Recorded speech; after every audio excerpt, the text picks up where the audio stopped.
Hello everyone, welcome to my channel be aware. मेरा नाम है सामर्थ्य विश्वकर्मा और आप देख रहे हैं हमारी इंडियन पॉलिटी की series based on UPSC prelims and mains. So guys, आपको पता है ये सीरीज जो है based on complete book of M Laxmikanth है। एम लक्ष्मीकांत की जो पूरी बुक है 6th एडिशन की, हम इस सीरीज में कंप्लीट करने वाले हैं। और जैसा कि मैं लास्ट वीडियो में बताया था, मेरी आशा आपसे आप सभी से ये है कि आप जब भी मेरे साथ एम लक्ष्मीकांत की polity series, Indian polity series आप पढ़ने बैठते हैं, आप जानते हैं एम लक्ष्मीकांत एक कंप्लीट पैकेज है। अगर आप इसे कंप्लीट कर लेते हैं तो आप काफ़ी हद तक प्रीलिम्स, मतलब 100% प्रीलिम्स एंड काफ़ी हद तक मेंस का सिलेबस आप कंप्लीट कर लेते हैं। इसके साथ ही आप सभी को जैसे बताया गया था पिछले वीडियो में भी कि हम इंडियन पॉलिटी को यूपीएससी मेंस के तर्ज पर तैयार करवा रहे हैं आप सभी को। तो M Laxmikanth is just a part of that series. इसके साथ ही हम मंथली बेसिस पे आपको इंडियन पॉलिटी के वर्ल्ड अफेयर्स और इंडियन अफेयर्स बताते हैं। साथ ही साथ हमारे कुछ वीडियोस निकलते हैं जो पुराने कुछ क्वेश्चंस आ चुके हैं इंडियन पॉलिटी पे बेस्ड यूपीएससी मेंस में, उसके जो सैम्पल आंसर्स हैं, जो एक्चुअल आंसर्स उसके पॉसिबल बेस्ट पॉसिबल आंसर्स हो सकते हैं, उनको डिस्कस किया जाएगा। आज के इस साल के करंट अफेयर के हिसाब से आपको हर मंथ में क्या पॉसिबल क्वेश्चंस बन सकते हैं और उसके क्या क्या आंसर्स होने चाहिए, ऑल अराउंड उसकी डिटेल हमारे द्वारा दी जाएगी। इससे इंडियन पॉलिटी की आपकी all around preparation UPSC mains के लिए हो सकती है।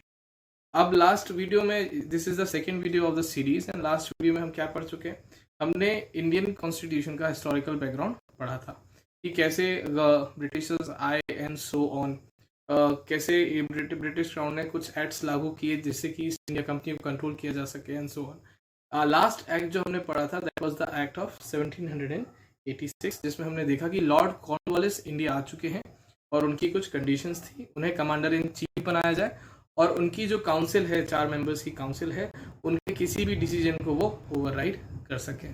तो आइए चलिए देखते हैं कि आगे आगे के कुछ एक्ट्स देखते हैं जिसमें आपको पता चलेगा कि धीरे धीरे फिर से ब्रिटिश क्राउन ने ऐसी कोशिश की है कि सेंट्रलाइजेशन ऑफ पावर या पावर का जो कंसंट्रेशन है, साथ ही साथ वेल्थ का, पावर का साथ में कंसंट्रेशन, वो रोकने की कोशिश करेंगे। और धीरे धीरे ईस्ट इंडिया कंपनी की जो पावर है गवर्नेंस की, वो धीरे धीरे कम होती जाएगी। एज अ कमर्शियल बॉडी भी वो काम करना बंद कर देंगी और सारी की सारी power ultimately at the end, when you see if you see in the video, company rule लिखा हुआ है, इट एंड्स एट 1858। तो 1858 के बाद कंपनी का पूरी तरह से एग्जिस्टेंस इंपॉर्टेंस चला जाएगा। तो हम धीरे धीरे आज के एक्ट्स को समझते हैं। ये एक्ट, लास्ट एक्ट 1858 का जो एक्ट है, तब तक आज की वीडियो रही। तो हमारे फर्स्ट वीडियो को का जो लिंक है मैं इस वीडियो के डिस्क्रिप्शन में डाल दूंगा। फर्स्ट वीडियो को ज़रूर देखें क्योंकि फर्स्ट वीडियो अगर आपने नहीं देखा होगा तो आपको सेकंड वीडियो इतना क्लियर नहीं रहेगा। तो मेरी पूरी हर सीरीज़ के सारे वीडियोस आप देखें जिससे कि आपकी एम लक्ष्मीकांत पूरी तरह से कंप्लीट हो जाए और उसका ऑल अराउंड कॉन्सेप्ट आपको क्लियर है। तो आइए शुरू करते हैं हमारे आज के फर्स्ट एक्ट से, जो कि है चार्टर्ड एक्ट ऑफ 1793। तो हमने जैसे कि लास्ट एक्ट में पढ़ा था कि लास्ट एक्ट ऑफ 1786 में पढ़ा था कि लॉर्ड कॉर्नवालिस हमारे गवर्नर जनरल ऑफ बंगाल बन जाते हैं। तो गवर्नर जनरल ऑफ बंगाल के साथ उनके पास क्या आती है, बहुत सारी पावर आती है। वो पहले गवर्नर जनरल ऑफ बंगाल होते हैं जिनके पास ऐसी पावर्स होती हैं कि वो अपने जी नीचे जो काउंसिल है, काउंसिल मींस वो लोग हैं जो उनको असिस्ट कर रहे हैं, तो उन असिस्टिंग पर्सन जो हमारे काउंसिल मेंबर्स हैं 4, उनके पास काफ़ी ज़्यादा पावर्स होती थी और उनका भी एक डिसीजन में से होता था। दैट मीन्स अगर वो किसी चीज़ के लिए मना कर देंगे या उनका एक डिसीजन होता था तो उनके डिसीजन के अगेंस्ट नॉर्मली गवर्नर जनरल जाने के पहले एक बार सोचेगा। लेकिन लॉर्ड कॉर्नवालिस की कंडीशन ये थी, अगर वो गवर्नर जनरल बंगाल के बनते हैं तो उन्हें वो काउंसिल मेंबर जितने भी हैं उनकी जो भी डिसीजन है उनको ओवरराइड करने की पावर दी जाए। साथ ही साथ क्या था कि उनको गवर्नर जनरल ऑफ बंगाल के साथ कमांडर इन चीफ के भी पावर्स चाहिए थे। तो दोनों पावर्स के साथ क्या हुआ, कॉर्नवालिस ने काफ़ी अच्छा काम किया। किसके लिए अच्छा काम किया, ये बहुत इंपॉर्टेंट है। ब्रिटिश क्राउन की जो एक्सपेक्टेशंस थी उनको काफ़ी ज़्यादा पूरा किया। यही कारण है कि चार्टर एक्ट ऑफ 1793 में जो लॉर्ड कॉर्नवालिस को जिस भी तरह के एक्स्ट्रा राइट्स दिए गए थे, वो आगे के जितने भी गवर्नर जनरल हैं बंगाल के और जितने भी हमारे प्रेसिडेंसीज के गवर्नर हैं उनको सभी को वो पावर्स पास ऑन किए गए, जितने भी आगे आने वाले गवर्नर जनरल्स एंड गवर्नर होने वाले थे। तो सबसे पहली बार चार्टर के बारे में समझ लेते कि चार्टर क्या चीज़ होती है। किसी भी चीज़ का चार्टर क्या होता है, स्पेशल राइट होता है। चार्टर को एक स्पेशल राइट की तरह समझिए। जैसे मैंने आपको फर्स्ट वीडियो में बताया था कि जो हमारी ईस्ट इंडिया कंपनी हमारे देश में आई थी, तो एक एक्सक्लूसिव चार्टर लेके आई थी, एक अलग सा एक्सक्लूसिव राइट लेकर आई थी कि उनके अलावा कोई भी इंडिया में क्या नहीं कर सकता, ट्रेड नहीं कर सकता। इंडिया में अगर ट्रेडिंग करनी है तो ईस्ट इंडिया कंपनी ही करेगी।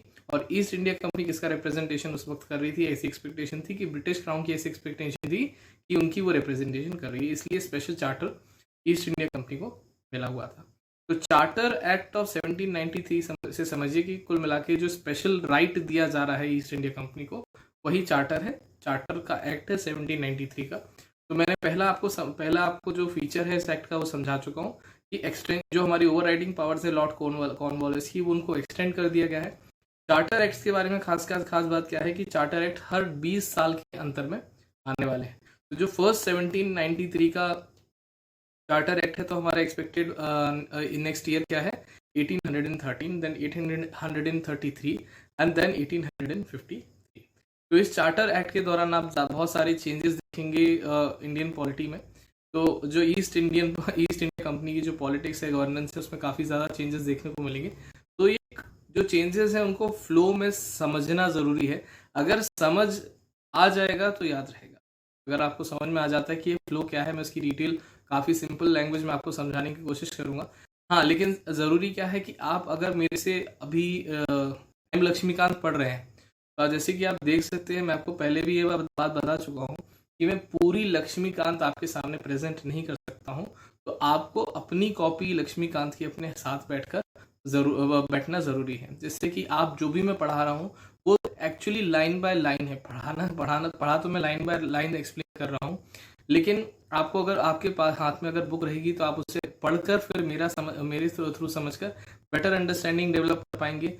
उसकी ऑल अराउंड इन्फॉर्मेशन आपके पास रहेगी, और साथ ही साथ आप कुछ एक्स्ट्रा नोट्स या हाईलाइटिंग कर सकते हैं। आपने जैसे कि अभी पीपीटी में देख रहे हैं, मैंने भी सिर्फ कीवर्ड्स जो पॉइंट है, मेरे नोट्स है, बहुत छोटे छोटे नोट्स मैंने लिख के रखे हैं। यही नोट काफ़ी हैं, ये नोट्स काफ़ी हैं अगर आपको एक बैकग्राउंड इन्फॉर्मेशन पता है। तो अगर ये नोट आपको दिख जाता है तो आपको इस पूरे फीचर के बारे में पूरी इन्फॉर्मेशन आप याद कर सकते हैं। तो ये शॉर्ट नोट समझ लीजिए और आपके काफ़ी ज़्यादा काम आ सकते हैं। अगर ये शॉर्ट नोट्स आप याद कर लेते हैं तो आपकी अंडरस्टैंडिंग इस शॉर्ट नोट की तो ऐसे बन ही जाएगी कहानी के फॉर्म में। तो पहला जो हमने फीचर देखा है, that is the extension of overriding powers of Lord Cornwallis. Then the next feature comes की more control of governor general of Bengal. तो हमने क्या पढ़ा था पहले कि पुरानी जो हमारे एक्ट्स आए हुए हैं उनमें गवर्नर जनरल ऑफ बंगाल जो है वो डोमिनेट करने, उनकी जो पावर है, उनके सब ऑर्डिनेट्स बन जाते हैं बाकी जगह के गवर्नर्स। 3 प्रेसिडेंसीज प्रोविंसेस हमने पढ़े थे, 3 प्रोविंसेस पढ़े थे। सबसे जो प्राइमरी 3 उस वक्त एग्जिस्ट करते थे, तो province of Bengal, province of Bombay and province of Calcutta. तो जो बंगाल है, वहाँ के जो गवर्नर थे उनको गवर्नर जनरल बना दिया गया था, और बाकी जो प्रोविंसेस थे उनके जो गवर्नर थे उनको गवर्नर जनरल के सबऑर्डिनेट बना दिया गया। तो अभी फिलहाल हम देखेंगे कि वो जो पावर है गवर्नर जनरल ऑफ बंगाल की काफ़ी ज़्यादा बढ़ा दी गई है। किनके ऊपर? गवर्नर्स ऑफ प्रोविंसेस के। आइए चलिए और भी देखते हैं कि और भी क्या क्या फीचर्स हैं इस एक्ट के। Let's see. Extended trade monopoly of the company. मैं आपको पहले भी बता चुका हूँ, सबसे पहली चीज़ तो यही थी, जब 1600 में ईस्ट इंडिया कंपनी इंडिया में एंटर करती है तो एक ट्रेड मोनोपोली के अंडर करती है कि उनके अलावा कोई भी ब्रिटेन से आने वाला व्यक्ति इंडिया में ट्रेड नहीं कर सकता। ब्रिटेन का कोई भी व्यक्ति, मतलब जो ईस्ट इंडिया कंपनी से जुड़ा नहीं है और उसके पास चार्टर नहीं है ईस्ट इंडिया कंपनी की तरफ से, ऑफिशियल नहीं है उसका, तो वो इंडिया में ट्रेड नहीं कर सकता। तो ये एक्सक्लूसिव ट्रेडिंग राइट्स जो थे उन्हें 20 साल के लिए एक्सटेंड कर दिया गया था। और चार्टर एक्ट ऑफ 1793 में 1600 पहले चार्टर मिला था, देन 1773 में पहली बार आपका कोई एक्ट आया है। अब हम बात कर रहे हैं किसकी? 1793 की। तो यहाँ मेंशन क्यों किया गया है स्पेशली कि आपका जो ट्रेड मोनोपोली है, ट्रेड मोनोपोली मतलब केवल आप ही ट्रेड कर सकते हैं। आप कौन है यहाँ पर? British east India company. तो इनके पास जो ट्रेडिंग मोनोपोली है, मोनोपोली का मतलब आप समझते हैं, मोनोपोली मतलब किसी भी जगह पर अगर आप व्यापार करते समय केवल आपका ही व्यापार चले और बाकी उस जिस भी चीज़ का आप एक्स वाई चीज़ का व्यापार कर रहे हैं उसमें किसी और का व्यापार वंचित है, मतलब कोई और व्यापार उस चीज़ का नहीं कर सकता, तो वो आपकी मोनोपोली कहलाएगी। ठीक है, मोनोपोली के खैर इकोनॉमिक्स के अंदर मीनिंग में नहीं जाते, लेकिन इतना आप समझ में आ गया होगा आपको। तो ब्रिटिश ईस्ट इंडिया का जो चार्टर था वो 20 ईयर्स के लिए एक्सटेंड कर दिया गया था। तो 20 ईयर्स के एक्सटेंशन और इसके डिस्कशन के पीछे एक छोटा सा रहस्य है कि आगे चल के जो चार्टर है अल्टीमेटली वापस ले लिया जाएगा। ये जो चार्टर है ये आगे आने वाले एक्ट्स में क्या होने वाला है, डिसॉल्व होने वाला है। मतलब कोई भी ब्रिटेन का जो सिटीजन है और वहाँ का रहने वाला है वो इंडिया में आके ट्रेड कर पाएगा। आगे आने वाले चार्टर्स में एक्ट्स में अभी नहीं। तो अभी मेंशन क्या है, स्पेशल मेंशन यह क्या है कि एक्सटेंडेड ट्रेड मोनोपोली है कंपनी की कितने सालों तक, 20 मोर ईयर्स तक, 20 और साल वो ट्रेड मोनोपोली एंजॉय कर सकते हैं। और भी फीचर है इस एक्ट के जिसको देख लेते हैं। Commander in chief is not a part of the council. तो कमांडर इन चीफ जो कि काउंसिल का पार्ट होता था, अब वो काउंसिल का पार्ट नहीं है। अब उसे अगर काउंसिल का पार्ट बनना है तो अगर गवर्नर जनरल बनाना चाहे तो उसे बना सकता है। Previously commander in chief used to be a part of the council by default, but अब कमांडर इन चीफ काउंसिल के पार्ट नहीं है। लेकिन अगर गवर्नर जनरल ऑफ बंगाल उसे बनाना चाहे तो वो बना सकते हैं। Salary of board of control, चलिए बोर्ड ऑफ कंट्रोल का एक बार रिवीजन कर लेते हैं। तो आपने देखा कि कुछ जो हमारा एक्ट था, एक्ट ऑफ 1784, जिसमें पिट्स इंडिया एक्ट के नाम से हमने पढ़ा था। तो पिट्स इंडिया एक्ट ऑफ 1784 के अंतर्गत क्या था कि जो भी हमारी ईस्ट इंडिया कंपनी के पास दो तरह की रोल ड्यूटीज होती थी, फंक्शंस होते थे। एक कमर्शियल फंक्शन होता था कि आपको ट्रेडिंग करनी है, बिजनेस करना है, पैसा कमाना है। और दूसरा फंक्शन उनका टाइम के साथ उनके पास आ गया था, जिसे दीवानी मैंने इनिशियली जोड़ दिया था कि रेवेन्यू सिविल राइट्स की सिविल जजमेंट के ऊपर उनके पास कुछ राइट्स आ गए थे, रेवेन्यू राइट्स आ गए थे। तो ये इसके अंदर आते हैं, आपके गवर्निंग फंक्शंस के अंदर आता है। तो गवर्निंग फंक्शन मतलब पॉलिटिकल फंक्शन। तो आपके दो फंक्शन हो जाते हैं, कमर्शियल फंक्शन हो जाता है और एक पॉलिटिकल फंक्शन हो जाता है। Commercial function Pitt's India act के तहत जो हमने पिछली वीडियो में पढ़ चुके हैं, उसमें जो कमर्शियल फंक्शन है वो किसके हाथ में है, वो किसके हाथ में है, कोर्ट ऑफ डायरेक्टर्स के हाथ में। Court of directors, board of directors मैंने समझा चुका हूँ, इस तरह से आपको याद करना है। लेकिन जो पॉलिटिकल पावर्स थे हमने देखा था, एक नई बॉडी क्रिएट की गई थी, एक गवर्निंग बॉडी क्रिएट की गई थी जो केवल पॉलिटिकल इश्यूज देखेगी, पॉलिटिकल फंक्शन देखेगी। किसके, ईस्ट इंडिया कंपनी के। उसी को हमने कहा था क्या, बोर्ड ऑफ कंट्रोल। तो इस एक्ट में सैलरी ऑफ बोर्ड कंट्रोल को क्लियर किया गया था। इस एक्ट में ये बताया गया था, कौन सा एक्ट है, charter act of 1793, first charter act है। तो इसमें ये बताया गया था कि जो बोर्ड ऑफ कंट्रोल की जो सैलरी है वो किससे निकाली जाएगी, इंडियन रेवेन्यू से निकाली जाएगी। दैट मीन्स जो ईस्ट इंडिया कंपनी जितना भी रेवेन्यू जनरेट करती है through taxes and through commercial functions, तो जितना भी रेवेन्यू जनरेट होता है उस रेवेन्यू में से ही बोर्ड ऑफ कंट्रोल की सैलरी निकाली जाएगी। तो चलिए इस एक्ट के लिए इतना ही। ये काफ़ी ज़्यादा डिटेल में हमने फंक्शन डिस्कस कर लिया, साथ ही साथ थोड़े से जो रेलेवेंट हमारे रिवीजन थे वो भी मैं करवाता आपको चाह रहा हूँ। चलिए आगे देखते हैं कि नेक्स्ट एक्ट में क्या होता है। चार्टर एक्ट ऑफ कौन सा होना चाहिए, 1813, 1793 + 20, 1813, 20 ईयर्स के गैप में आएंगे। चलिए देखते हैं। हाँ तो दोस्तों, जो अगला एक्ट है जिसके बारे में हमें डिस्कस करना है, this is the charter act of 1813। जैसा बताया था 20-20 साल के अंतरों में चार्टर एक्ट हमारे नए नए आते रहेंगे। तो जैसा कि मैंने आपको पिछले एक्ट में हिंट दिया था, तो इस एक्ट का जो पहला फीचर मैं आपको बताने वाला हूँ, this is abolition of trade monopoly of the company. That means हमने अभी पिछले ही एक्ट में डिस्कस किया था कि ब्रिटिश ईस्ट इंडिया कंपनी के पास एक एक्सक्लूसिव चार्टर होता था कि वही ट्रेड कर सकते हैं इंडिया के अंदर। वो जो ट्रेड मोनोपोली थी उनके पास वो जा चुकी है। दैट मीन्स अब कोई भी ब्रिटिश सिटीजन यहाँ के ट्रेड कर सकता है और मतलब हर जगह ट्रेड कर सकता है। लेकिन कुछ केसेस में अभी भी ईस्ट इंडिया कंपनी के बाद पास जो है एक्सक्लूसिव राइट्स थे, ट्रेड मोनोपोली थी। तो उसके दो केसेस हैं, आप दोनों ही अपने पास नोट डाउन कर लें। पहला केस कि ईस्ट इंडिया कंपनी अपनी जो चाय की ट्रेड है, टी की जो ट्रेड है, उसमें अपनी मोनोपोली मेंटेन कर सकते हैं। तो आप पहला ध्यान रखें कि ट्रेड मोनोपोली यहाँ पर चार्टर एक्टेड ऑफ 1813 में हट चुकी है ईस्ट इंडिया कंपनी की, लेकिन अभी भी टी की ट्रेड में आपकी मोनोपोली बनी हुई है। साथ ही साथ जो भी इंडिया की ट्रेड चाइना के साथ होने वाली है, उसमें एक्सक्लूसिव चार्टर अभी भी ईस्ट इंडिया कंपनी के पास है। तो चलिए नेक्स्ट फीचर देख लेते हैं चार्टर एक्ट ऑफ 1813 का। तो इसके पहले फीचर को समझाने के पहले मैं आपको ये बता दूं कि ये चार्टर एक्ट ऑफ 1813 में था, जब पहली बार ब्रिटिश पार्लियामेंट ने चार्टर देते समय ये फ्रेज यूज किया। The phrase was companies territories in India. Companies territories in India, that means अब वो फॉर्मली ये चीज अनाउंस कर रहे थे कि this part of India is now a territory of the company. ये पहली बार उन्होंने फ्रेज लीगली या किसी एक्ट के डॉक्यूमेंट में इस्तेमाल किया था।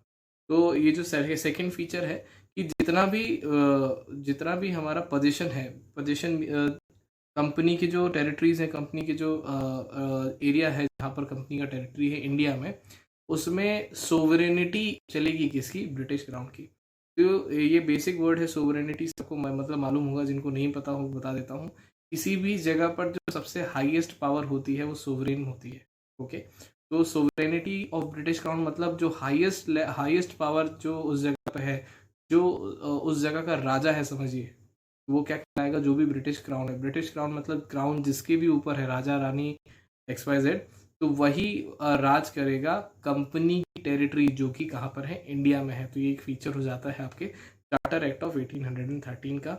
ये आप ध्यान रखिएगा, companies territory in India first time इस फ्रेज को इस चार्टर में यूज किया गया था। चलिए नेक्स्ट पॉइंट देख लेते हैं। Local government can impose taxes. इसका मतलब ये है कि जो टैक्सेस थे, आप जानते हैं कि आपके प्रोविंशियल लेवल पे टैक्सेस लिए जाते थे। साथ ही साथ जो लोकल गवर्नमेंट थी, लोकल जो गवर्नमेंट चल रही थी, जहाँ पे सिविल जुडिशरी वगैरह सब चल रही थी, वहाँ से भी रेवेन्यू आ रहा था। तो लोकल लेवल पे भी रेवेन्यू इकट्ठा किया जा सकता है। लोकल जो गवर्नमेंट बनाई गई है वो रेवेन्यू इकट्ठा कर सकती है। साथ ही साथ रेवेन्यू पे ना कर पाने पे, मतलब दैट मीन्स जो टैक्स है अगर वो आप पे नहीं कर पा रहे हैं तो आप पर कोई भी पेनल्टी वो लगा सकते हैं, आपको वो सजा दे सकते हैं, पेनलाइज कर सकते हैं फॉर नॉट पेइंग टैक्सेस। तो चलिए कुछ और फीचर्स को देख लेते हैं चार्टर एक्ट ऑफ 1813 के। तो नेक्स्ट फीचर आप देख रहे हैं, Christian missionaries enlighten the people of India. That means इस चार्टर एक्ट ऑफ 1813 ने ये अलाउ किया था कि जो इंग्लैंड से मिशनरीज, क्रिश्चियन मिशनरीज इंडिया आएंगे और इंडिया में लोगों को क्रिश्चियन धर्म के बारे में बताएंगे और उनको एनलाइटन करेंगे। एनलाइटन का मतलब है कि ज्ञान देंगे क्रिश्चियनिटी के धर्म के बारे में। तो ये फीचर था चार्टर एक्ट ऑफ 1813 का, that Christian missionaries will enlighten the people of India. They can come in and they can spread the word about Christianity. And जो नेक्स्ट हमारा पॉइंट है वो इसी से रिलेटेड है। अब देखिए धीरे धीरे जो दो आखिरी के मैं आपको फीचर्स बता रहा हूँ, इन दोनों में ही क्या है कि किसी भी जगह पर एक सिंपल सी फिलॉसफी है, किसी भी जगह पर अगर आप राज करना चाहते हो तो सबसे पहले क्या करो? सबसे पहले अपनी लैंग्वेज वहां पर इम्पोज कर दो। अगर ये मतलब पुरानी फिलॉसफी है, शायद अभी भी काम हो पता नहीं, लेकिन हाँ पुरानी फिलॉसफी यही थी कि किसी भी जगह का राज करना है तो पहले वहाँ पर अपनी लैंग्वेज इम्पोज करो। क्यों? क्योंकि जब लैंग्वेज वहाँ पर अपनी इम्पोज कर दोगे तो वहाँ की जो क्राउड है, वहाँ की जो पॉपुलेशन है, उसे आप अपने आइडियोलॉजी के बारे में पढ़ा सकते हो, इंटरेक्ट कर सकते हो अपनी आइडियोलॉजी के बारे में, और उससे क्या होता है, माइंड शेपिंग में बहुत ज़्यादा ईजी पड़ता है और साथ ही साथ में वहाँ रूल करना काफ़ी ज़्यादा आसान हो जाता है। तो इसलिए ये हमारा जो सेकंड फीचर आप देख रहे हैं स्लाइड में, उसमें लिखा है स्प्रेड ऑफ वेस्टर्न एजुकेशन। तो जहाँ जहाँ पर भी जो कंपनी की टेरिटरीज थी, वहाँ पर जो वहाँ लोग रहने वाले थे उनको एजुकेशन दिया गया। कैसा? वेस्टर्न एजुकेशन दिया गया। जो इंग्लैंड बेस्ड एजुकेशन था वो एजुकेशन दिया गया कहाँ के लोगों को? जो भी कंपनी की टेरिटरी थी इंडिया में, वहाँ के रहने वाले लोगों को दिया गया। रीजन सबको पता है, अगर education is the way you can shape the mind, right? अगर आप किसी को पढ़ा रहे हैं तो आप उसका माइंड शेप कर सकते हो। तो वेस्टर्न एजुकेशन देने का जो औचित्य था वो ये था कि वेस्टर्न कल्चर को इंडियन पॉपुलेशन पसंद करे, जिससे कि क्या रहे, ब्रिटेन की जो सत्ता है वो इंडिया में बनी रहे। तो ये जो फीचर्स थे चार्टर एक्ट ऑफ 1813 के, आई होप आपको समझ में आ गए होंगे। किसी भी पॉइंट पे किसी भी तरह का आपको डाउट अगर डेवलप होता है तो आप कमेंट बॉक्स पर डाउट लिख सकते हैं। तो चलिए आगे देख लेते हैं कि नेक्स्ट चार्टर एक्ट ऑफ 1853 में क्या था। चलिए फ्रेंड्स शुरू करते हैं नेक्स्ट जो हमारा टॉपिक है, चार्टर एक्ट ऑफ 1833। सो 1833 में जो गवर्नर जनरल ऑफ बंगाल हुआ करते थे वो थे लॉर्ड बेंटिक। बेंटिक, आप इनका नाम, स्पेलिंग वगैरह सब स्क्रीन पर देख सकते हैं। तो ये पहली बार हुआ कि गवर्नर जनरल ऑफ बंगाल को नया टाइटल दिया गया गवर्नर जनरल ऑफ इंडिया। और ये पहली बार हिस्ट्री में पहली बार ऐसा हुआ कि गवर्नमेंट ऑफ इंडिया फॉर्म हुई। याद रखिए, स्टैटिक जीके का क्वेश्चन बन सकता है। चार्टर एक्ट ऑफ 1833 में पहली बार गवर्नमेंट ऑफ इंडिया बनी थी, और पहली बार क्या हुआ था, गवर्नर जनरल ऑफ इंडिया नाम की रैंक को इंट्रोड्यूस किया था। तो गवर्नर जनरल ऑफ बंगाल उस समय कौन थे, लॉर्ड बेंटिक। तो वही लॉर्ड बेंटिक बन जाते हैं गवर्नर जनरल ऑफ इंडिया। तो ये हमारा फर्स्ट फीचर है चार्टर एक्ट ऑफ 1833 का, जिसमें first governor general of India कौन बनते हैं, लॉर्ड विलियम बेंटिक। पहली बार इस चार्टर के through government of India form होती है। पहली बार हिस्ट्री में गवर्नमेंट ऑफ इंडिया कब फॉर्म हुई, चार्टर एक्ट ऑफ 1833 के थ्रू फॉर्म हुई। तो चलिए सर नेक्स्ट फीचर देख लिया जाए। Governors were deprived of legislative power. तो लेजिस्लेटिव पावर के बारे में मैं आपको पहले से बता दूं, सिंपल वर्ड्स हैं, जितने भी डिफिकल्ट वर्ड हैं, न्यू वर्ड्स हैं आपके लिए, उनको मैं एक्सप्लेन करता चलूंगा। लेजिस्लेटिव पावर का मतलब क्या, मतलब कानून बनाने की शक्ति। मतलब दैट मीन्स वो व्यक्ति जो कानून बना सकता है वो क्या धारण करता है, लेजिस्लेटिव पावर धारण करता है। तो हमारे इंडिया में अभी करंट में अगर देखा जाए तो लेजिस्लेटिव पावर किसके पास होते हैं, पार्लियामेंट के पास होते हैं। पार्लियामेंट मतलब upper house, lower house, Rajya Sabha and Lok Sabha, ये हमारे पार्लियामेंट होते हैं। और ये सेंट्रल लेवल पे जितने भी लॉज बनते हैं वो कौन बनाएगा, सेंट्रल पार्लियामेंट बनाता है। तो उसी तरह से जो लेजिस्लेटिव पावर्स थे वो किसके हाथ में आ गए, सारे के सारे पावर्स किसके हाथ में आ गए, गवर्नर जनरल ऑफ इंडिया, जो कि उस समय थे लॉर्ड बेंटिक। बार बार बोल रहा हूँ, याद हो जाएगा। और जो गवर्नर्स थे प्रोविंसेस के, प्रेसिडेंसीज के, तो उनके पास क्या हुआ, लेजिस्लेटिव पावर्स अब नहीं रह गई। वो सारी की सारी पावर्स कहाँ चली गई, गवर्नर जनरल ऑफ इंडिया। तो गवर्नर जनरल ऑफ बंगाल से गवर्नर जनरल ऑफ इंडिया एक नई रैंक बनाने का जो उद्देश्य था वो ये था कि उस समय प्रीवियसली क्या होता था, 3 प्रेसिडेंसीज होती थी, बॉम्बे, मद्रास एंड कलकत्ता। लेकिन अब कई सारे और भी एरियाज थे जो कि टेरिटरीज ऑफ कंपनी कहलाने लगे, कंपनी टेरिटरीज इन इंडिया कहलाने लगे। तो बहुत सारे और भी इलाके आ गए। तो उन सब इलाकों को अब अगर कवर करने के लिए कुछ नया रैंक क्रिएट करना था, तो ये नया rank governor general of India create किया गया। पहले गवर्नर जनरल कौन थे, लॉर्ड बेंटिक। आगे देखते हैं। तो इस चार्टर एक्ट का जो थर्ड फीचर वो ये है कि जो गवर्नर जनरल ऑफ इंडिया है, अब उसके पास सारी की सारी लेजिस्लेटिव पावर्स हैं। वो सारे के सारे लॉज कौन बनाएगा, गवर्नर जनरल ऑफ इंडिया बनाएगा। मतलब जो गवर्नर, रीजनल गवर्नर्स हैं, जो प्रोविंस प्रेसिडेंसीज में गवर्नर हैं, लोकल लेवल पे जो छोटे मोटे हाई रैंक ऑफिशियल्स हैं, उनके पास अब लॉ मेकिंग पावर नहीं रह जाती है। तो साथ ही में अगर देखा जाए तो उसमें 2 टर्म्स आती हैं, दो नई टर्म्स इंट्रोड्यूस होती हैं इस चार्टर में, रेगुलेशन और एक्ट। चलिए देख लेते हैं रेगुलेशन और एक्ट क्या होते हैं।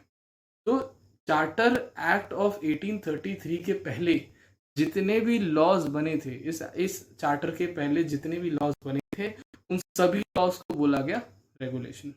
सभी लॉज को क्या बोला गया, रेगुलेशन बोला गया। और जितने भी लॉज चार्टर एक्ट ऑफ 1833 के थ्रू बनने वाले थे या इसके बाद बनते हैं, तो उनको कहा गया एक्ट। क्लियर है। तो एक्ट किनको कहा गया, जो भी चार्टर एक्ट ऑफ 1833 के बाद जो भी लॉज बनने वाले थे, या उस एक्ट के द्वारा जो लॉ बनने वाले थे, उन्हें एक्ट कहा गया। और रेगुलेशन किन्हें कहा गया, जो भी पुराने हमारे एक्ट्स हैं, जो भी चार्टर्स निकले हैं, जो भी रेगुलेटरी एक्ट्स हैं, उनके जो भी लॉज बने थे, उन सबको अब रेगुलेशन बोला गया। ठीक है। चलिए कुछ और फीचर्स देख लेते हैं चार्टर एक्ट ऑफ 1833 के। तो इसमें जो ईस्ट इंडिया कंपनी थी, आप सभी को पता है, ईस्ट इंडिया कंपनी 2 तरह के फंक्शनैलिटीज में इन्वॉल्व थी। पहली आपकी कमर्शियल फंक्शंस, और दूसरा क्या है, हो जाता है आपकी पॉलिटिकल फंक्शंस। तो अब इस चार्टर एक्ट ऑफ 1833 के बाद में, ये आपको फर्स्ट वीडियो में भी हिंट कर चुका था कि धीरे धीरे इसकी कमर्शियल पावर पूरी तरह से चली जाएगी। तो कमर्शियल पावर क्या हो जाती है, पूरी तरह से ईस्ट इंडिया कंपनी की वापस ले ली जाती है, और ये प्योरली एडमिनिस्ट्रेटिव बॉडी बन जाती है। मतलब ईस्ट इंडिया कंपनी का अब काम क्या बच गया है, केवल राज करना और एडमिनिस्ट्रेशन का काम रह गया है। किसी भी तरह की ट्रेडिंग में अभी वो इन्वॉल्व नहीं है। तो गवर्नमेंट जो हमारी east India company becomes a purely administrative company. अब एडमिनिस्ट्रेटिव कंपनी है तो किसके बिहाफ में एडमिनिस्टर कर रहे हैं? ये ईस्ट इंडिया कंपनी एडमिनिस्टर कर रही है कंपनी के टेरिटरीज इन इंडिया में। फिर से बोल रहा हूं, ध्यान से सुनिएगा। ईस्ट इंडिया कंपनी एडमिनिस्टर कर रही है किसे? कंपनी की टेरिटरीज जो कि कहाँ है? इंडिया में। किसके बिहाफ पर? क्राउन के बिहाफ पर। किसके बिहाफ पर? क्राउन के बिहाफ पर। तो इसके लिए जो एक्ट है उसमें एक फ्रेज लिखा गया था, उस फ्रेज को ध्यान से पढ़ना जरूरी है। आपकी स्क्रीन पर देखिए, इन trust of his majesty. Majesty के आगे हिज लगाने का मतलब ये है, एक कॉमन के तरह देखिए, चाहे मेल आपका क्राउन पोजीशन जो है मेल के पास हो या फीमेल के पास हो, मैजेस्टी के आगे उन्होंने हिज लगाया हुआ है। तो in trust of his majesty his heirs and successors.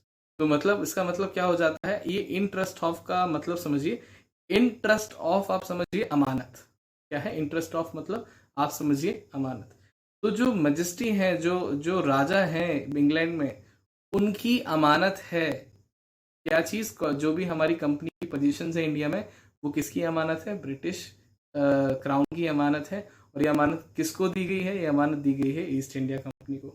तो नाउ कंपनी जो है वो क्या कर रही है? एडमिनिस्टर कर रही है British territories, sorry company territories जो कि कहाँ है? इंडिया में। किसके बिहाफ पर? In trust of his majesty her his heirs मतलब जो भी उनको क्या करते हैं, वो आगे होने वाले उत्तराधिकारी होते हैं, उन्हें हम हायर कहेंगे।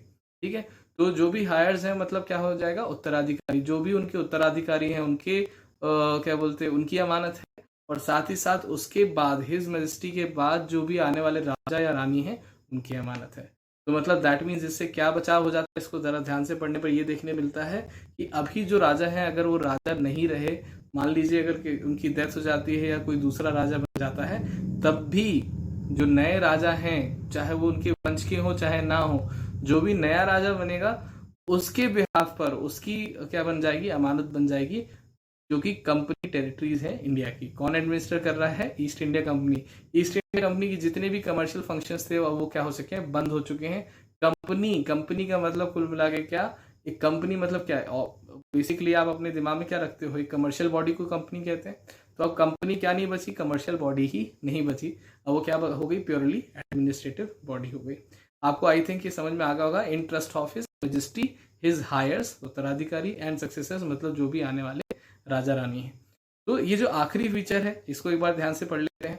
ये फीचर ये जो फीचर है चार्टर एक्ट ऑफ 1833 में, यहाँ पर इस फीचर को ट्राई किया गया था और बाद में क्या हुआ कि जो बोर्ड ऑफ कंट्रोल मैंने बताया था, अच्छा बोर्ड ऑफ कंट्रोल आप मुझे कमेंट में बॉक्स में बताइए कि बोर्ड ऑफ कंट्रोल मैंने किसको बताया है। बोर्ड ऑफ कंट्रोल इस चार्टर एक्ट ऑफ 1833 के समय में क्या थी, इसका काम क्या था बेसिकली, वो आप मुझे कमेंट बॉक्स में लिख कर दीजिए। हम पॉइंट पढ़ लेते हैं। Attempted to open civil services to Indians, मतलब आप सिविल सर्विसेज समझ रहे हैं, गवर्नमेंट के हाईएस्ट ऑफिशियल्स की जो पोस्ट थी वो किसको ओपन कर दी गई? पूरे इंडियंस को ओपन कर दी गई। दैट मीन्स जो इंडियंस हैं, इंडिया में रहने वाले लोग हैं, वो अब ब्रिटिश कंपनी में, मतलब that means east India company की सिविल सर्विसेज के लिए compete कर सकते हैं, ऐसा ट्राई किया गया। लेकिन ये जो पॉइंट था, ये जो फीचर था, इसे सप्रेस कर दिया गया किसके द्वारा? बोर्ड ऑफ कंट्रोल के द्वारा। बोर्ड ऑफ कंट्रोल ने इस फीचर को नेगेट कर दिया। दैट मीन्स ये जो फीचर है इस समय एप्लीकेबल नहीं हो पाया। कब नहीं हो पाया? चार्टर एक्ट ऑफ 1833 में ये ट्राई हुआ था। It was an attempt, it was not completely made possible, क्योंकि बोर्ड ऑफ डायरेक्टर्स ने इसके लिए ना कर दी थी। Negation by board of control, negation by board of control. तो ध्यान रखिएगा, चार्टर एक्ट ऑफ 1833 का ये बहुत इंपॉर्टेंट फीचर है। नेक्स्ट चार्टर जो हमारा एक्ट आएगा उसमें ये फीचर क्या हो जाता है? पूरी तरह से एक्सेप्ट। चलिए आखिरी जो हमारा चार्टर एक्ट है 1853 का, उसे देख लेते हैं। तो फ्रेंड्स, जो चार्टर एक्ट था 1833 का, that was the final step in centralisation of power in the government. तो ये इसके बाद हम देखेंगे कि चार्टर एक्ट ऑफ 1853 में कोई फर्दर सेंट्रलाइजेशन ऑफ पावर देखने को नहीं मिलती है।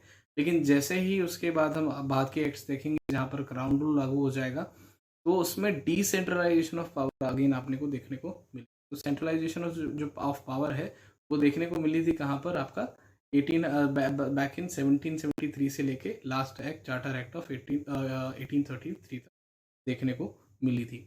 एंड अब हम देखेंगे कि अब हमारा जो चार्टर एक्ट ऑफ 1853 है, और ये सीरीज ऑफ चार्टर एक्ट क्या है, फाइनल चार्टर एक्ट है। इसका जो फ्रेमवर्क है, सबसे खास बात मैं इसमें डिस्कस करना चाहूँगा कि इसका जो फ्रेमवर्क है वो कॉन्स्टिट्यूशनल लैंडमार्क क्यों है, क्योंकि आज भी हम काफ़ी हद तक उसी फ्रेमवर्क को यूज़ करते हैं जो चार्टर एक्ट ऑफ 1853 में। क्या क्या फीचर्स हैं इसके, एक बार हम कॉमन वे में देख लेते हैं, फिर हम पॉइंट्स पर भी आएंगे। थोड़ा कॉमन फीचर्स जो है वो देख लेते हैं। आज की डेट में हम देखते हैं तो क्या हमारी जो गवर्नमेंट है उसमें अगर हम फिर गवर्नमेंट ऑफ इंडिया को देखते हैं तो पार्लियामेंट है। पार्लियामेंट क्या कहलाती है, आपकी लेजिस्लेटिव बॉडी कहलाती है, जो कि कंपनी में सॉरी माय मिस्टेक इंडिया में रूल बनाते हैं, लॉज बनाते हैं, ठीक है।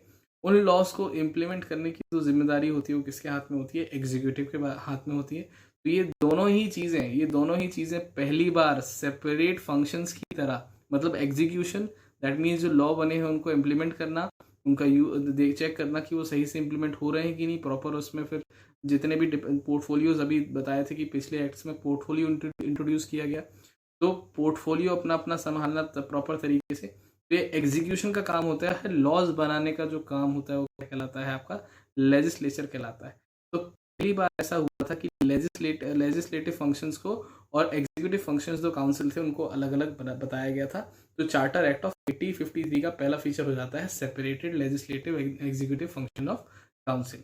कौन सी काउंसिल, सेंट्रल लेवल पे जो काउंसिल है, council of who, governor general of India की जो काउंसिल है, ओके, उसके दो फंक्शंस बना दी जाती। तो इसके लिए जो गवर्नर जनरल ऑफ इंडिया है उनकी जो काउंसिल बनती है, उसकी जो लेजिस्लेटिव काउंसिल बनती है उसमें 6 मेंबर्स बनाए जाते हैं। 6 मेंबर की एक काउंसिल होती है और इस काउंसिल का क्या क्या काम होता है, पूरी तरह से लॉज बनाना कंट्री किसके लिए, जो टेरिटरीज हैं, टेरिटरीज किसकी, कंपनी की टेरिटरीज हैं इंडिया में, उनके लिए रूल बनाने का काम, जो लॉज बनाने का काम पूरी तरह से कहाँ जाता है, 6 मेंबर्ड लेजिस्लेटिव काउंसिल है जो गवर्नर जनरल ऑफ इंडिया की है। अब इस ये जो काउंसिल बनी है नई, इसको कहा गया है मिनी पार्लियामेंट। मिनी पार्लियामेंट, तो इसमें जो मिनी है वो तो आप समझते हैं छोटा, ठीक है। पार्लियामेंट, कौन सी पार्लियामेंट को बताया जा रहा है, ये ब्रिटिश पार्लियामेंट को बताया जा रहा है। क्योंकि ब्रिटेन में क्या है, ब्रिटेन में उस समय पे क्या सिस्टम चल रहा होता है, एक क्राउन है, क्राउन मतलब एक राजा है, रानी है, और उसके नीचे क्या होगा, पार्लियामेंट होगा। उनके आपस में जो इंटरैक्शंस है उसे अभी हम ज़्यादा डिटेल में डिस्कस नहीं करते, लेकिन वहाँ की जो पार्लियामेंट है बॉडी, उसको यहाँ पर बताया गया है। तो मिनी पार्लियामेंट कहेंगे इसे, क्योंकि 6 मेंबर्ड है, छोटी सी पार्लियामेंट है, और यही हमारे कंट्री में रूल बनाने के लिए क्या है, ऑथराइज्ड है। तो ये हमारा क्या हो जाता है, सेकेंड फीचर ऑफ का चार्टर एक्ट ऑफ 1853 हो जाता है। इसके साथ ही जो हमारा नेक्स्ट फीचर हो जाता है आपके चार्टर एक्ट ऑफ 1853 का, कि लास्ट एक्ट में हमने फीचर डिस्कस किया था, इट वाज अटेम्प्टेड राइट, कि ये जो सिविल सर्विसेज हैं, इंडियन सिविल सर्विसेज हैं, उस समय जो ब्रिटेन के क्राउन के अंदर में जो कंपनी की जो सिविल सर्विसेज हैं, उनके लिए, उन सिविल सर्विसेज की जॉब्स के लिए इंडियंस को ओपन कर दिया गया। दैट मीन्स इंडियन उसमें पार्टिसिपेट कर सकते थे, इंडियन उसमें कम्पीट कर सकते थे। तो इस कंपटीशन के लिए इसके रूल्स रेगुलेशंस यानी ये कैसे किया जाना है, उसके लिए कमेटी बनी थी। तो उस कमेटी को नाम याद रखना है, मौकले कमेटी। एंड उसका जो ईयर, फॉर्मेशन का ईयर है वो है 1854, जो कि आपकी स्क्रीन पे दिख ही रहा होगा। तो ये तो कुछ फीचर्स हैं, बहुत ज़्यादा इंपॉर्टेंट है, आप याद रखिएगा। Macaulay committee open civil services for Indians, तो इंडियंस को सिविल सर्विसेज, मतलब इंडियंस के लिए सिविल सर्विसेज के द्वार खोल दिए गए थे चार्टर एक्ट ऑफ 1853 के द्वारा। इसको प्रॉपर तरीके से किस तरह कंडक्ट करना है, उसके लिए जो कमेटी बनी थी वो क्या थी, मौकले कमेटी 1854 में ये बनी थी। तो चलिए कुछ और फीचर्स देख लेते हैं। नेक्स्ट फीचर हमारा है एक्सटेंडेड कंपनीज रूल। तो आपको पता है, आपको स्टेटमेंट भी याद होगा, ठीक है, interest of his majesty, his heirs and success. तो दैट मीन्स वो जो स्टेटमेंट है अभी भी लागू हुआ है, लेकिन जो पुराना चार्टर था 1833 का, उसमें 20 ईयर्स के लिए उसको एक्सटेंड किया गया था, मेंशन था। लेकिन इस चार्टर में, चार्टर एक्ट ऑफ 1853 में मेंशन किया गया था कि जो एक्सटेंडेड कंपनी रूल है उसकी कोई लिमिट नहीं बताई गई थी, उसे टेम्पररी बेसिस पे क्या किया गया था, एक्सटेंड किया गया था। It did not mention mention नहीं किया गया था, स्पेसिफाई नहीं किया गया था कितनी टर्म के लिए इसे एक्सटेंड किया गया है। क्या कितनी टर्म के लिए एक्सटेंड किया है? कंपनी का जो रूल है, गवर्नेंस जो कंपनी कर रही है on behalf of British crown, his heirs and success. बार बार बोलने से क्या हो जाता है, चीज़ें याद हो जाती। तो उसमें वो जो आपका एक्सटेंडेड कंपनी रूल है वो कितने टाइम तक एक्सटेंडेड है? लास्ट चार्टर एक्ट ऑफ 1833 में मेंशन था 20 इयर्स, लेकिन अब मेंशनड इस जगह पे नहीं था। आप ये 1853 को थोड़ा सा कनेक्ट करके देखो, इसके कुछ सालों बाद कौन सा साल आता है? 1857। और 1857 का रिवोल्ट आप सब जानते हैं, बहुत ज़्यादा रिवोल्टिंग टाइम चल रहा था इस समय। जो कंट्री थी पूरी एकजुट होने की कोशिश कर रही थी, काफ़ी ज़्यादा रिवोल्टिंग नेचर था इंडियंस का। और इंडियंस क्या चाहते थे? ब्रिटिश जो रूल है उससे उससे फ्रीडम चाहते थे।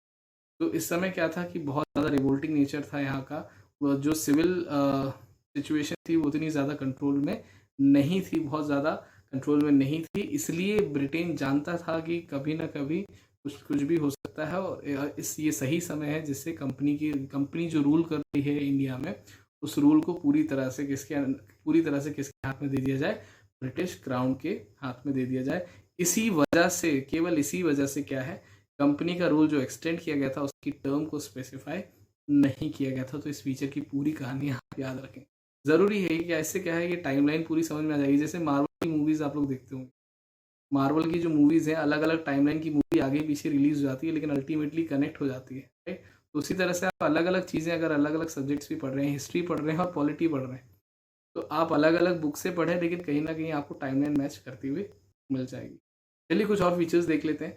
तो लोकल रिप्रेजेंटेशन इन काउंसिल के बारे में हम देख लेते हैं। तो ये हमारा फीचर क्या है कि पहली बार अच्छा देखिए, काउंसिल का मतलब क्या हो जाता है? हमारे जो जो रूल लॉ बनाने वाली जो हमारी बॉडी है सेंट्रल लेवल पे, मतलब बोला जाए गवर्नमेंट ऑफ इंडिया जो कि फॉर्म हो चुकी है, मैं आपको बता चुका हूँ। तो गवर्नमेंट ऑफ इंडिया जो फॉर्म हुई है उसमें जो 6 मेंबर्स हैं, जो कि क्या है, लेजिस्लेटिव काउंसिल का पार्ट है इस एक्ट के अंतर्गत। तो उसमें से चार लोग जो कि आपको अगले पॉइंट में दिख जाएंगे, 4 लोकल मेंबर्स बनाए पार्ट थे। प्रोविंशियल गवर्नमेंट मतलब क्या? जो राजा रजवाड़े हैं उनकी जो गवर्नमेंट थी लोकल, जिनके ऊपर कंपनी का हाथ था, राइट? मतलब कंपनी जिसको बोलते हैं ना, छत्र छाया में अपनी रखी हुई थी, वो राजा रजवाड़े जो थे, वो प्रोविंशियल गवर्नमेंट्स जो थी उसके 4 रिप्रेजेंटेटिव हमारे किसके पार्ट थे? लेजिस्लेटिव काउंसिल के पार्ट थे, जिसके कितने टोटल मेंबर थे? 6 मेंबर थे, ठीक है।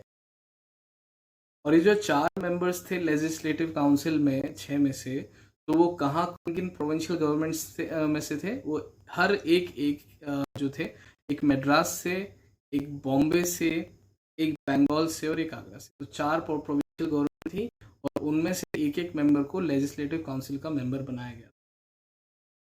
तो फ्रेंड्स, इसी के साथ ही आज का हमारा ये वीडियो खत्म होता है यहीं पर। एंड आई होप आपको ये सारे एक्ट्स, जो चार्टर एक्ट्स थे 2020 ईयर के गैप पर, ये आपको इजीली समझ में आ गए होंगे। इसकी जो पूरी डिटेल है मैंने आपको इस लेक्चर में प्रोवाइड करने की कोशिश की है। आपको किसी भी तरह का अगर डाउट आता है तो आप मुझे कमेंट बॉक्स पर लिख सकते हैं। मैं डेफिनेटली ट्राई करूंगा कि आपके सारे कमेंट्स का, जितने भी कमेंट्स हो सकते हैं, जितने भी लगता है कि मुझे जवाब देना ज़रूरी है, मैं ज़्यादा से ज़्यादा कमेंट्स का जवाब देने की कोशिश करूँगा। साथ ही में जितने यहाँ जो भी अगली लेक्चर है उसके लिए मैं आपको बता दूं कि अगले लेक्चर में ये सारे टॉपिक्स कवर होने वाले हैं, तो एक बार देख लीजिए।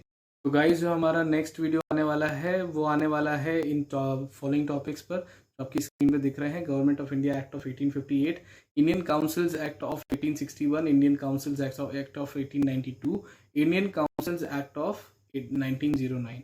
तो ये सारे के सारे जो एक्ट्स आए हैं वो किसके अंतर्गत आए हैं? Crown rule. तो क्राउन रूल को शुरू से, बेसिक से, और इन 4 एक्ट्स के साथ हम पढ़ेंगे अगले वीडियो में। तो तब तक के लिए धन्यवाद। सेफ रहिए, स्वस्थ रहिए। एंड अगर आपको हमारा ये वीडियो पसंद आया हो तो आप प्लीज़, हम बहुत ज़्यादा मेहनत कर रहे हैं, बेसिक से आपके वीडियो को तैयार करने में काफ़ी ज़्यादा मेहनत लगती है, हम पूरा समय दे रहे हैं, और जितने जल्दी से जल्दी हम नेक्स्ट वीडियो अपलोड करने की कोशिश करते हैं, जो हो सकता है उतने जल्दी अपलोड करते हैं।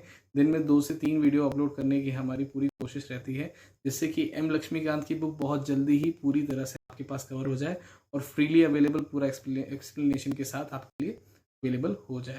तो अगर आपको हमारा वीडियो पसंद आया हो तो प्लीज़ हमारे चैनल को सब्सक्राइब करें, बेल आइकन को दबाएं, जिससे कि हमारे सारे नए वीडियोस, जो कि बहुत सारे और भी सब्जेक्ट्स पे और भी टॉपिक्स पे बनने वाले हैं, जैसे मैंने आपको वीडियो की स्टार्टिंग में बताया था, सारी चीज़ें हेल्पफुल रहेंगी आपके मेंस के लिए, तो सबके नोटिफिकेशन आपको मिल जाए, इसलिए बेल आइकन को ज़रूर दबाएं। वीडियो पसंद आया है तो आप उसे लाइक करें, और किसी भी तरह का कोई भी डाउट होता है, अच्छा लगा, कैसा लगा, ये सारी चीज़ें भी आप कमेंट कर सकते हैं। ज़्यादा से ज़्यादा लोगों को ये जो लेक्चर्स हैं इनकी मदद मिल पाए, ज़्यादा से ज़्यादा लोग जो एस्पिरेंट्स हैं वो समझ पाए, ज़्यादा से ज़्यादा लोग एजुकेट हो पाए, इसलिए वीडियो को साथ में शेयर भी करें। Thank you so much. धन्यवाद।